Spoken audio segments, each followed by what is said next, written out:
What's up, everybody? Welcome to Bios3 Raw TV.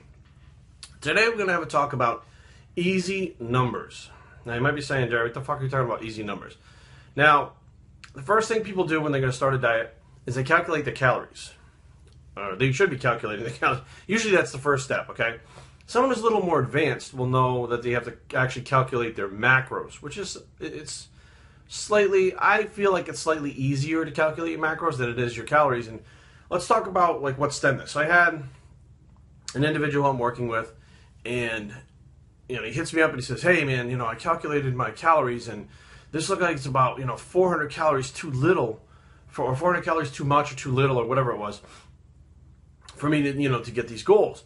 How is that possible?" So I sat back and I was like, calculated calories, but I already did the macros for him. So I was like, "Well, your macros are set, right?" And he responds, "Yes." I'm like, "So what's the issue?" He didn't understand that, a basic knowledge of calories. A lot of times you can go on the internet and there's different forums that can do it. There's different websites that can do it. You punch in like your weight, your height, your age, your this, your that, your activity level, the shit, and it sends you like a caloric intake. Here's your calories. Here's your BMR. Here's what you should take it for your calories to lose weight. Here's what you should take it for your calories to gain weight. But it doesn't necessarily set the macros. So then what it does is tells you to give you like 60% carbs and 30% protein, 10% fats. It gives you these percents. And it leaves it up to you to try to sit down and figure out, okay, these percents is this many grams of protein, this many grams of carbs, this many grams of this. And then you have to say, okay, well, this percent is for this goal.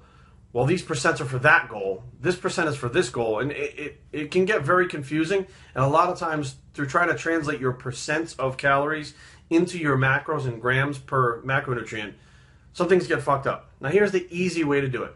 So I explained to him, I said, your protein is set to not only maintain your lean mass, okay, not just your body weight, but your lean muscle mass, but to slightly increase it. That's what the protein is set for. Yes, okay.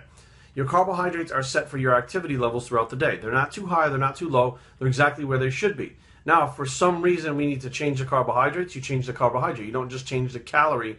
So if let's say you're trying to gain weight, you're not gaining weight. They say increase the calories by 500. You now have to take that 500 and divide the percents again to try to make them fit inside your macros. Okay, now let's say, let's go back to, I said, okay, your fats are set to where you need, to where they should be for you to use your fat-soluble vitamins to make sure that you have enough healthy fats in your diet to be healthy, correct? Yes. Okay, so those macros are set. Now, multiply the fats times 9, carbs times 4, protein times 4. Calorically, that's where your calories are set. Okay, you set the macros and the calories are automatically set.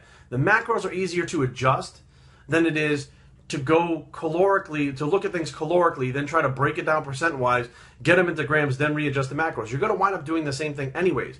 But there seems to be, I'd say maybe most times, like a 200 to 400 calorie range where people fuck up with this somehow. And it may not seem like a lot, right now I'd be like, well, 400 calories, big fucking deal. 400 calories is a lot. That can stop you from progressing in either direction, from losing fat or gaining muscle. Even 200 calories can stop you from losing fat or gaining muscle, bottom line. So when you set the macros, your calories are much more accurately set automatically by setting the macros to what you need daily for your needs. Now, everybody's different. You have guys that are trying to build muscle. You have girls that may be trying to compete in bikini. Like, these macros will change based on what your goals are, what your training is like, and what your cardio is like. And these macros need to fit those pieces of the program.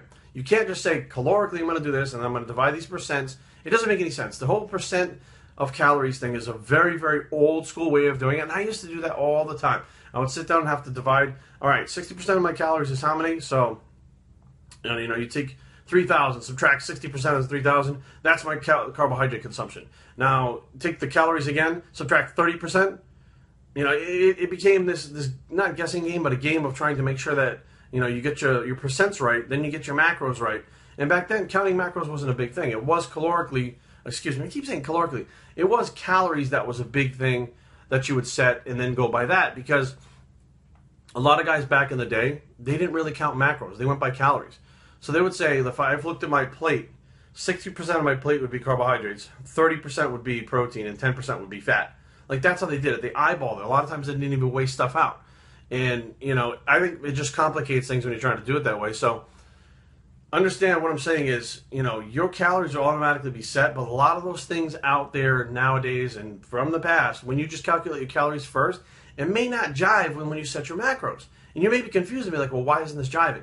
Because it sometimes doesn't come out to be the same thing when you calculate things on your own as opposed to setting the macronutrients the way they should be. As long as those macronutrients are set where they should be for your goals and they intertwine with your training and your cardio, your calories will automatically drop into place. You do not have to count calories. Just count the macros.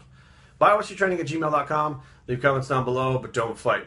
www.biowestertraining.com is a blog, and where it's the macro counting bicep, and we're out.